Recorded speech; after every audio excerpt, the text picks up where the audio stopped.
How about now?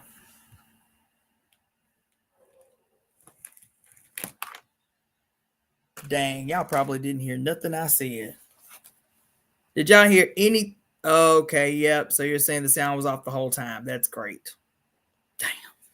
Okay, well,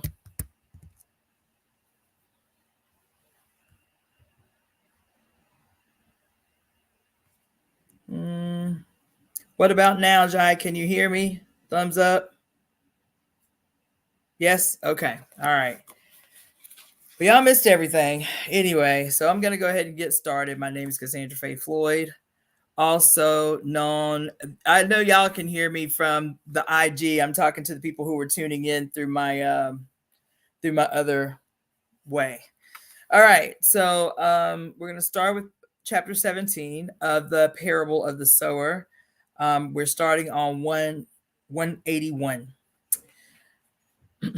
Embrace diversity, unite, or be divided, robbed, ruled, killed by those who see you as prey. Embrace diversity or be destroyed. Tuesday, August 3rd, 2027. There's a big fire in the hills to the east of us. We saw it begin as a thin, dark column of smoke, rising into an otherwise clear sky. Now it's massive. A hillside or two, several buildings, many houses, our neighborhood again. We kept looking at it, then looking away. Other people dying, losing their families, their homes. Even when we had walked past it, we looked back. Had the people with painted faces done this too? Zara was crying as she walked along, cursing in a voice so soft that I could hear only a few of the bitter words. Earlier today, we left the 118 freeway to look for and finally connect with the 23. Now we're on the 23 with charred, overgrown wilderness on one side and neighborhoods on the other. We can't see the fire itself now. We've passed it, come a long way from it, put hills between it and us as we head southward toward the coast. But we can still see the smoke. We didn't stop for the night until it was almost dark and we were all tired and hungry.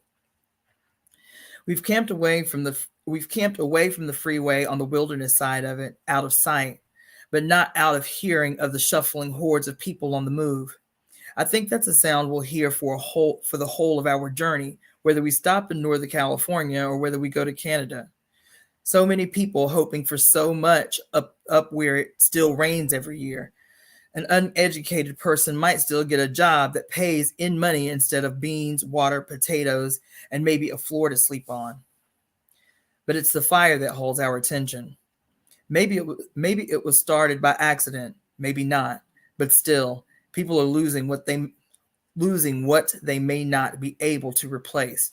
Even if they survive, insurance isn't worth much these days.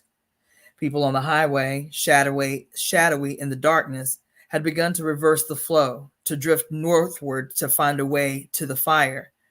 Best to be early for scavenging. Should we go? Zara asked, her mouth full of dried meat. We built we built no fire tonight. Best for us to vanish into the darkness and avoid guests. We had put a tangle of trees and bushes on our backs and hoped for the best. You mean go back and rob those people? Harry demanded. Scavenge, she said. Take what people don't need anymore. If you're dead, you don't need much. We should stay here and rest, I said. We're tired and it'll be a long time before things cool over there cool enough over there to allow scavenging. It's a long way off anyway. Zara sighed. Yeah. We don't have to do things like that anyway, Harry said. Zara shrugged. Every little bit helps. You were crying about that fire a while ago. Uh-huh. Zara drew her knees up against her body. I was crying about that fire. I was crying about our fire and my BB and thinking about how much I hate people who set fires like that. I wish they would burn. I wish I could burn them. I wish I could just take them and throw them into the fire like they did my BB. And she began to cry again, and he held her, apologizing, and I think shedding a few tears for himself. Grief hit like that.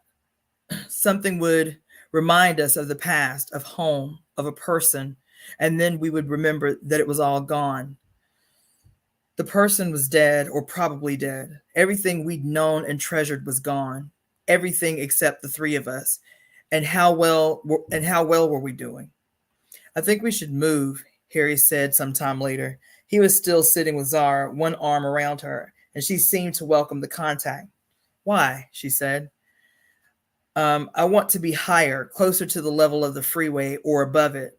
I want to be able to see the fire if it jumps the freeway or spreads towards us. I want to see it before it gets too close. Fire moves fast. I groaned. You're right, I said, but moving now that it's dark is risky.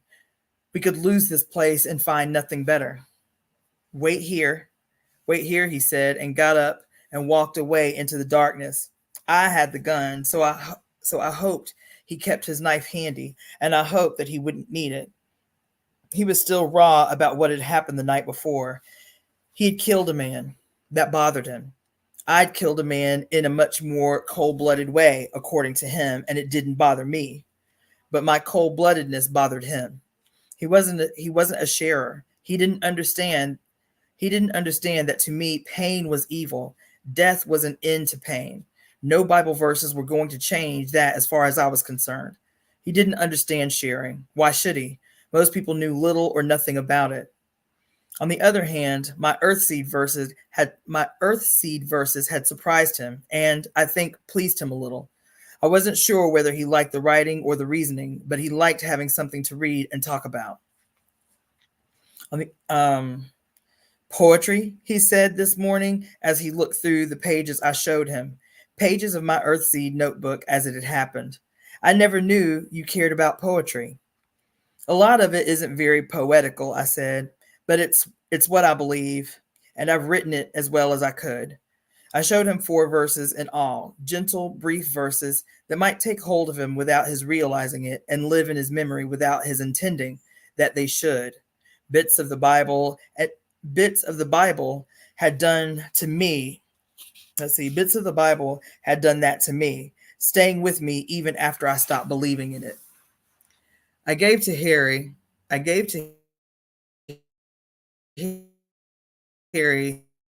and through him to Zara thoughts I wanted them to keep, but I couldn't prevent Harry from keeping other things as well. His new distrust of me, for instance, almost his new dislike. I was not quite Lauren Olamina to him any longer.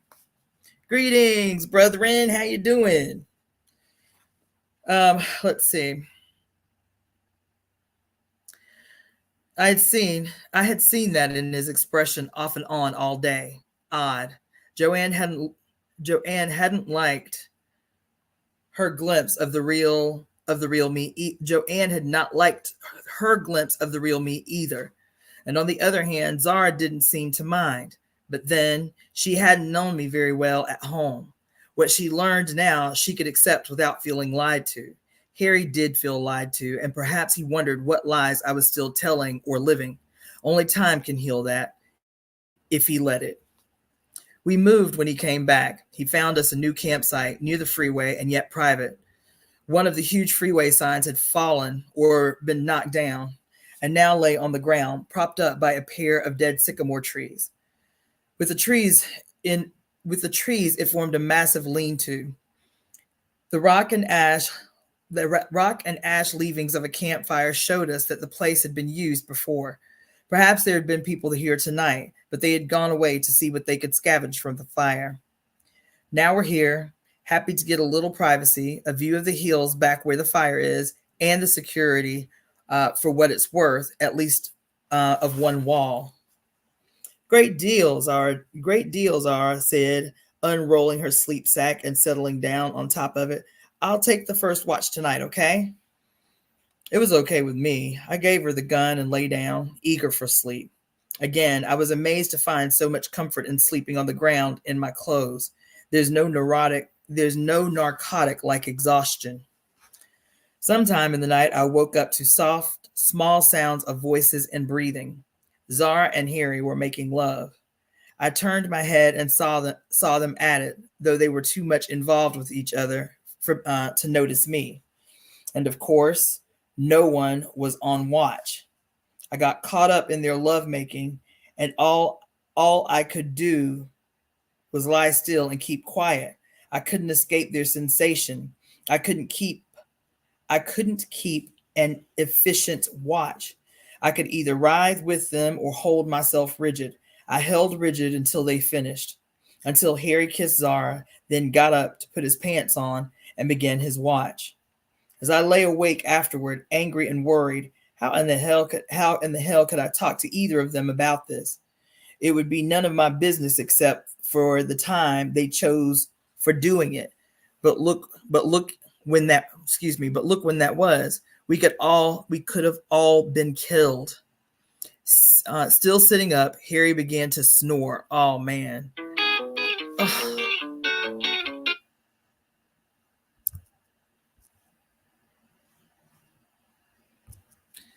I don't know why that keeps happening. Let's see. Still sitting up, Harry began to snore. I listened for a couple of minutes, then sat up, reached over Zara, and shook him. He jumped awake, stared around, then turned toward me. I couldn't see more than a moving silhouette. Give me the gun and go back to sleep, I said.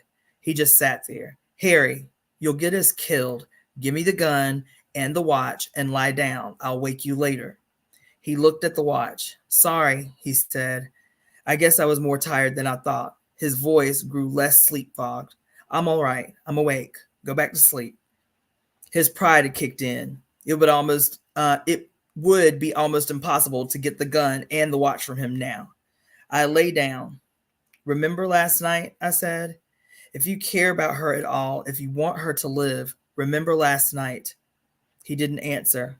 I hoped I had surprised him. I suppose I had also embarrassed him. And maybe I had made him feel angry and defensive. Whatever I'd done, I didn't hear him doing any more snoring. Wednesday, August 4th, 2027. Today, as we stopped at the commercial water station and filled ourselves and all of our containers with clean, safe water. Today, we stopped at a commercial water station and filled ourselves and all our containers with clean, safe water.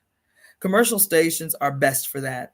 Anything you buy from a water peddler on the freeway ought to be boiled and still might not be safe. Boiling kills disease organisms, but may not do anything to get rid of chemical residue like fuel, pesticide, herbicide, whatever else has been in the bottles that the peddlers use. The fact that most peddlers can't read makes the situation worse. They sometimes poison themselves. Commercial stations let you draw whatever you pay for and not a drop more, right out of one of their taps. You drink whatever the local households are drinking. It might taste, smell, or look bad, but you can depend on it not to kill you. There aren't enough water stations. That's why water peddlers exist. Also, water stations are dangerous places. People going in have money. People coming out have water, which is as good as money. Beggars and thieves hang around such places, keeping the whores and drug dealers company. Dad warned us all about water stations, trying to prepare us in case we ever went out and got caught far enough from home to be tempted to stop for water. His advice: don't do it. Suffer. Get your rear end home. Yeah. 3 is the smallest comfortable number at a water station. 2 to watch and 1 to fill up.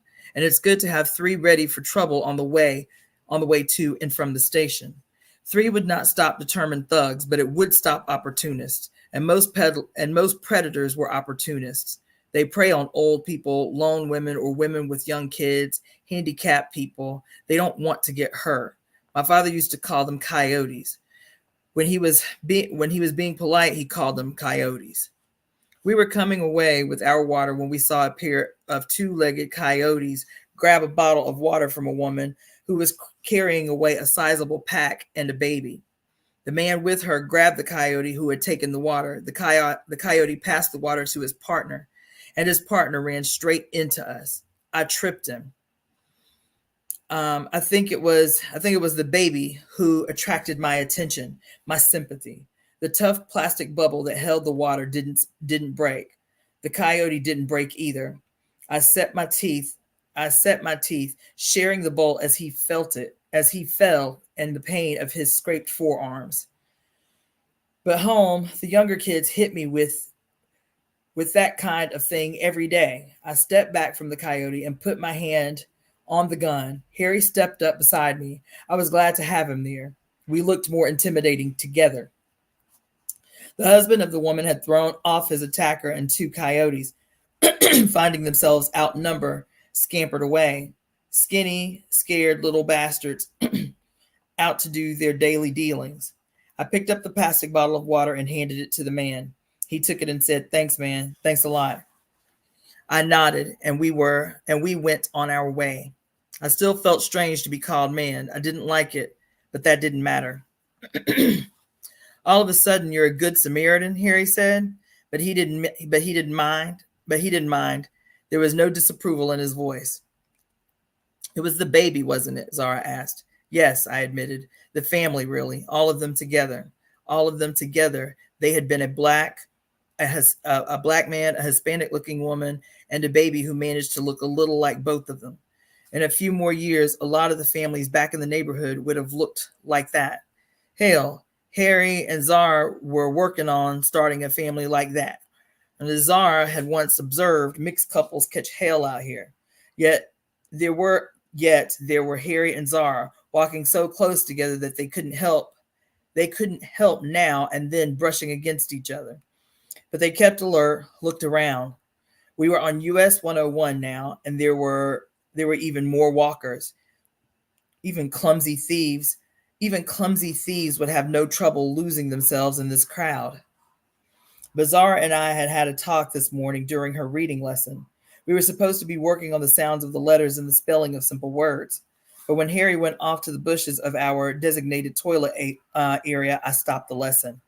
Remember what you said to me a couple of days ago? I asked her. My mind was wandering, and you warned me. People get killed on freeways all the time, you said. To my surprise, she saw where I was headed at once. Damn you, she said, looking up from the paper I'd given her. You don't sleep sound enough, that's all. She smiled as she said it. You want privacy, I'll give it to you. You want privacy, I'll give it to you, I said. Just let me know, and I'll guard the camp from someplace a short distance away. You two can do what you want, but no more of this shit when you're on watch. She looked surprised. Didn't think you said words like that. I didn't think you did things like last night. Dumb. I know. Fun though. He's a big strong boy. She paused. You jealous? Zara. Don't worry, she said. Things took me by surprise last night, and I needed someone. I won't be like that no more. Okay. You jealous? She repeated. I made myself smile. I'm as human as you are, she said, but I don't think I would have yielded to temptation out here with no prospects, no idea what's going to happen. The thought of getting pregnant would have had me stopped cold. People have babies out here all the time, she grinned at me. What about you and that boyfriend of yours? We were careful. We used condoms. Zara shrugged. Well, Harry and me didn't. If it happens, it happens. It apparently happened to the couple whose water we had saved.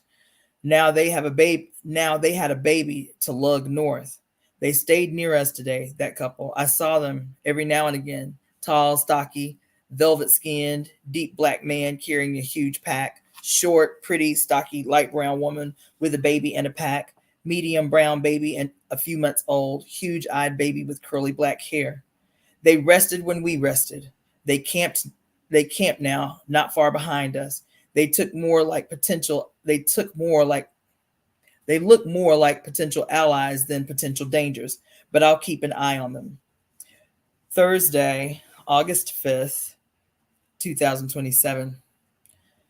Late day today, we came within sight of the ocean. None of us have ever seen it before, and we had to go closer, look at it, camp within sight, and sound and smell of it. Once we had decided to do that, we walked shoeless in the water, pants legs rolled up. Sometimes we just stood and stared at it. The Pacific Ocean, the largest, deepest body of water on Earth, almost half a world of water. Yet, as it was, we couldn't drink any of it. Harry stripped down to his underwear and waded out until the cool water reached his chest. He can't swim, of course. None of us can swim. We've never before seen water enough to swim in. Zara and I watched Harry with a lot of concern. Neither of us felt free to follow him. I'm supposed to be a man, and Zara attracts enough of the wrong kind of attention with all her clothes on. We decided to wait until after sundown and go in fully clothed, just to wash away some of the grime and stink. Then we could change clothes. We both had soap and were eager to make use of it. There were other people on that beach. In fact, the narrow strip of sand was crowded with people, though they managed to stay out of each other's way. They had spread themselves out and seemed far more tolerant of one another than they had during our night in the hills. I didn't hear any of the shooting or fighting. Oh my God.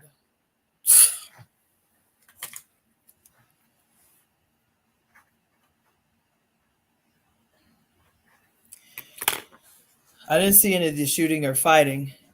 There were no dogs, no obvious thefts, no rape. Perhaps the sea and the cool breeze lulled them. Harry wasn't the only one. Harry wasn't the only one to strip down and go into the water. Quite a few women had gone out wearing almost nothing. Maybe this was a safer place than we had seen before. Some people had tents and had built several fires. We settled in against the remnants of a small building. We were always, it seemed, looking for walls to shield us. It was better to have them and perhaps get trapped against them, or to camp in the open and be vulnerable on every side. We didn't know. We just felt better to have at least one wall. I salvaged a flat piece of wood from the building, went a few yards closer to the ocean, and began to dig into the sand. I dug until I found dampness. Then I waited. What's supposed to happen? Zara asked. Until now, she had watched me without saying anything.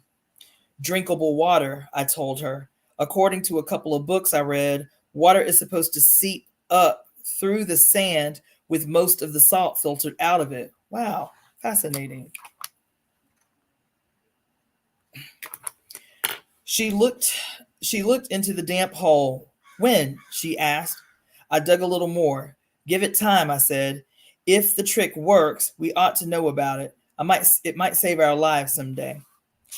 Or poison us or give us a disease, she said. She looked up to see Harry coming toward us, dripping wet. Even his hair was wet. He don't he don't look bad naked, she said. He was still wearing his underwear, of course, but I could see what she meant. He had a nice, strong-looking body, and I don't think he minded our looking at it. And he looked clean and didn't stink. I couldn't wait to get into the water. Go ahead, he said. It's sundown. I'll watch our stuff. Go ahead, go. We got our soap out, gave him the gun, took off the shoes and socks, and went. It was wonderful. The water was cold, and it was hard to stand up in. It was hard to stand up in the waves, and the sand kept being drawn away from our feet, even drawn from under our feet. But we threw water on each other and washed everything, clothes, bodies, hair, and let the waves knock us around, and laughed like crazy people. Best time I've had since we left home. Quite a lot of water had seeped into the hole I dug by the time we got back to Harry. I tasted it, took a little up my hand while Harry criticized me. Look at all the people in this damn place, he said. Do you see any bathrooms? What do you think they do out here? Ugh. You ought to at least have the sense to use a water purification tablet. That thought was enough to make me spit out the mouthful of water I had just taken in. He was right, of course, but that one mouthful had told me what I wanted to know. The water had been a little brackish, but not bad. It was drinkable. It should be boiled, or a water purification tablet should be added to it, as Harry had said. And before that, according to my book, it could be strained through sand to get rid of most of the salt. That meant if we stayed near the coast, we could survive even if we ran short of water. That was good to know. We still had we still had our shadows. The couple with the baby had camped near us, and the woman was now sitting on the sand nursing her baby while the man knelt beside his pack, rummaging through it. Do you think do you think that they want to wash? I asked Harry and Zara. What are you going to do? Zara responded. Offer to babysit? I shook my head. No, I think I think that would be too much. Do either of you mind if I invite them over? Aren't you afraid they'll rob us? Harry demanded. You're afraid of everyone else. They have they have better gear than we do, I said, and they have no natural allies around. They have no natural allies around here except us. Mixed couples or groups are rare out here. No doubt that's why they've kept close to us. And you helped them, Zara said. People don't help strangers too much out here, and you gave them back their water. That means you have enough, so you don't have to rob them. So do you guys mind? I asked again. They looked at each other. I don't mind, Zara said, long as we keep an eye on them. Why do you want them? Harry asked, watching me. They need us more than we need them, I said. That's not a reason. They're potential allies. We don't need allies. Not now, but we'd be damn fools to wait and try to get them when we do need them. By then we might not be around. He shrugged, then sighed. All right, like Zaya says, as long as we can watch them. I got up and went over to the couple. I could see them straighten up and go tense as I approached. I was careful not to get too close or to move too fast. Hello, I said. If you two would like to take turns bathing, you can come over and join us. That might be safer for the baby. Join you? The man said. Are you asking us to join you? Inviting you. Why? Why not? We're natural allies, the mixed couple and the mixed group. Allies? The man said, and he laughed. I looked at him, wondering why he laughed. What the hell do you really want? He demanded. I sighed. Come join us if you want to. You're welcome. And in a pinch, 5 is better than 2. I turned and left them. Then let them talk it over and decide. They coming? Zara asked when I got back. I think so, I said, although maybe not tonight. Friday, August 6th, 2027. We built a fire and had a hot meal last night, but the mixed family did not join us. I didn't blame them. People stay alive out here by being suspicious, but they didn't go away either. And it was no accident that they had chosen to stay near us. It was a good thing for them that they were near us. The peaceful beach scene changed late last night. Dogs came onto the sand. They came during my watch. I saw movement far down the beach and focused on it. Then there was shouting and screams. I thought it was a fight or a robbery. I didn't see the dogs until they broke away from a group of humans and ran inland. One of them was carrying something, but I couldn't tell what it was. I watched them until they vanished inland. People chased them for a short distance, but the dogs were too fast. Someone's property was lost, someone's food, no doubt. I was on edge after that. I got up, moved to the inland end of our wall, sat there where I could see most of the beach. I was there, sitting still, with the gun in my lap. Then I spotted movement, perhaps a long city block up the beach. Dark forms against the pale sand. More dogs, 3 of them. They nosed around the sand for a moment, then they headed our way. I sat as still as I could, watching. So many people slept without posting watches. The 3 dogs wandered among the camps, investigating what they pleased, and no one tried to drive them away. On the other hand, people's oranges, potatoes, and grain meal couldn't be very tempting to a dog. Our supply of dried meat might be another matter, but no dog would get it. But the dog stopped at the camp of the mixed couple. I remembered the baby and jumped up. At the same time, the baby began to cry. I shoved Zara with my foot, and she came awake all at once. She could do that. Dogs, I said. Wake, Harry. Then I headed for the mixed couple. The woman was screaming and beating the dog with her hands. A second dog was dodging the man's kicks and going for the baby. Only the third dog was clear of the family. I stopped, slipped the safety, and as the third dog went in for the baby, I shot it. The dog dropped without a sound. I dropped too, gasping, feeling kicked in the chest. It surprised me how hard the loose sand was to fall on. At the crack of the shot, the other two dogs took off inland. From my prone position, I sighted on them as they ran.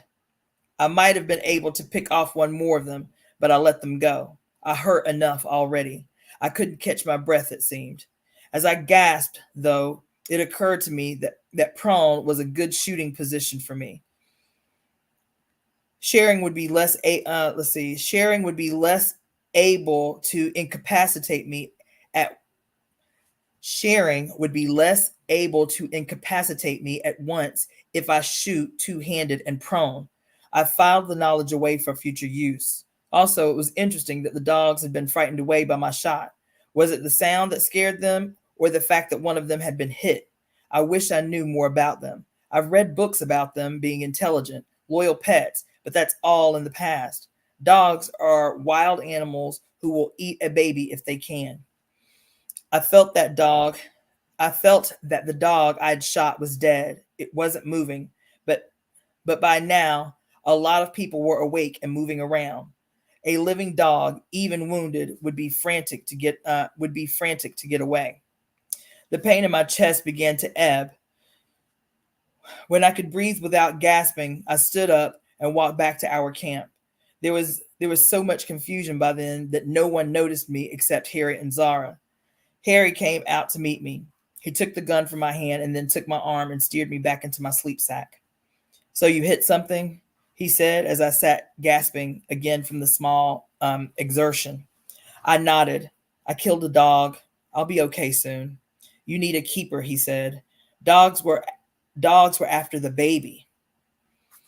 You've adopted those damn people. I smiled in spite of myself, liking him, thinking that I'd pretty much adopted him and Zara too. What's wrong with that? I asked. He sighed. Get in your bag and go to sleep.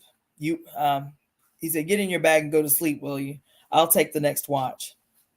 Some people just came and carried off the dog you killed, Zara said. We should have gotten it. I'm not ready to eat dog yet, Harry. I'm not ready to eat dog yet, Harry told her. Go to sleep. The names of the members of the mixed family are Travis Charles Douglas, Gloria Natividad Douglas, and 6-month-old Dominique Douglas, also called Domingo. I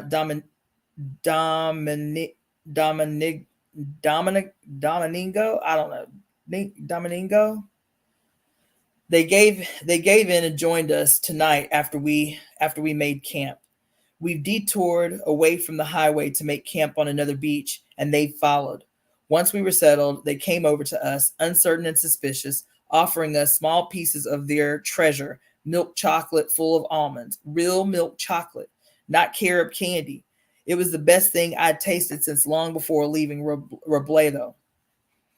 It was you last night, Navidad, asked Harry. The first thing she had told us was to call her Navidad. It was Lauren, Harry said, gesturing towards me.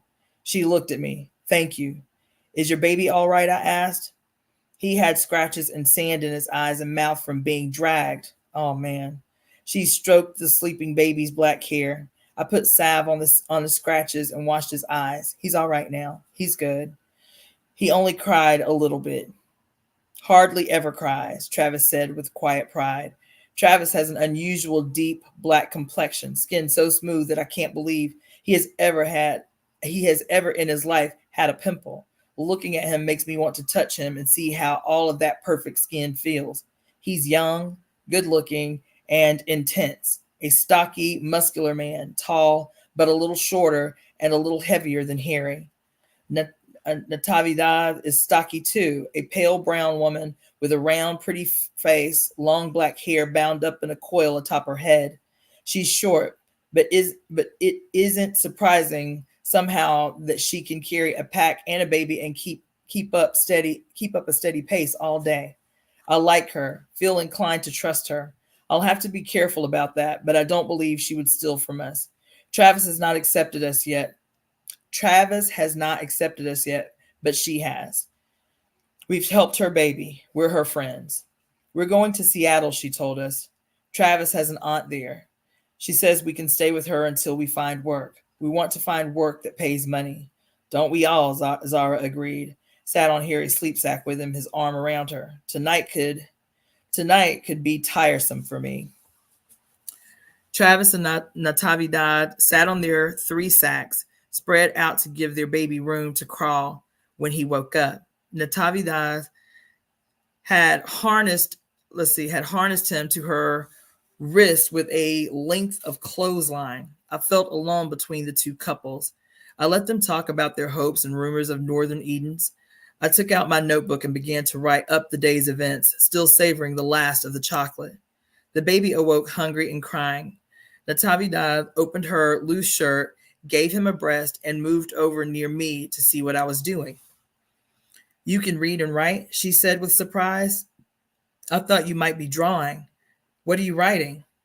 She's always writing, Harry said. Ask her to read her poetry. Some of it isn't bad. I winced. My name is androgynous. In pronunciation, at least, Lauren sounds like the more masculine Lauren. But pronouns are more specific and still a problem for Harry. Travis asked right on cue. Her? Damn it, Harry, I said. We forgot to buy that tape for your mouth. He shook his head, then gave me an embarrassed smile. I've known you all my life. It isn't easy to remember to switch all your pronouns. I think it's all right this time, though. I told you so, Natividad said to her husband.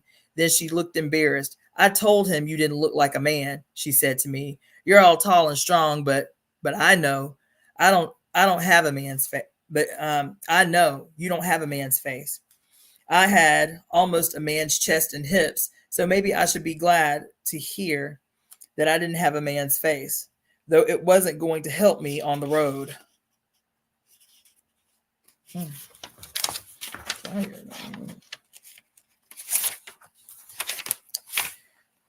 Let's see, though it wasn't going to help me on the road.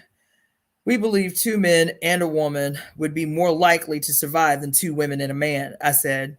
Out here, the trick is to avoid confrontation by looking strong.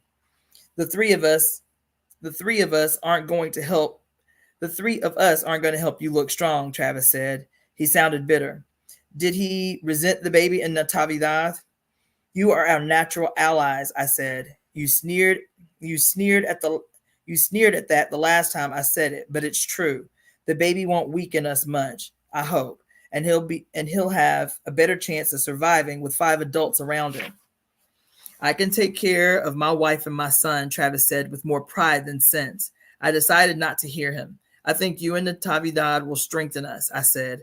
2 more pair of eyes, 2 more pair of hands.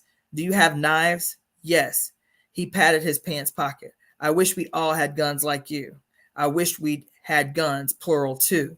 But I didn't say so. You and Natividad look strong and healthy, I said. Predators will look at a group like the 5 of us and move on to easier prey. Travis grunted, still non-committal. Well, I had helped him twice, and now I was a woman. It might take him a while to forgive me for that, no matter how grateful he was. I want to hear some of your poetry, Natividad said. The man we worked for, his wife used to write poetry. She would read it to me sometimes when she was feeling lonely. I liked it. Read me something of yours before it gets too dark. I had to think of a rich woman reading to her maid, which was who Natividad had been. Maybe I had the wrong idea of rich women, but then everybody gets lonely. I put my journal down and picked up my book of Earthseed verses. I chose soft, non preachy voices, good for road weary minds and bodies. All right, I'm going to stop there because I have to go to work. But I will pick up tomorrow, probably in the morning, maybe later. But yeah, I'll pick up tomorrow. We'll be picking up on chapter 18, page 197 of the parable of the sower by the wonderful, beloved, yay Oracle Sybil Octavia Butler. So until tomorrow, I have a long live I've got planned for you guys tomorrow. There's some developments and some things I want to keep you posted on about this coming eclipse. So we're going to do a long, thorough, deep dive into not only the eclipse, but the month of April. Those are some things that we need to prepare for and power up on. So with that being said, my name is Cassandra Floyd, also known as the Daughter of the Fates, founder of the Temple of Evolutionary Emergence, and I will see you again tomorrow. Thanks for following along.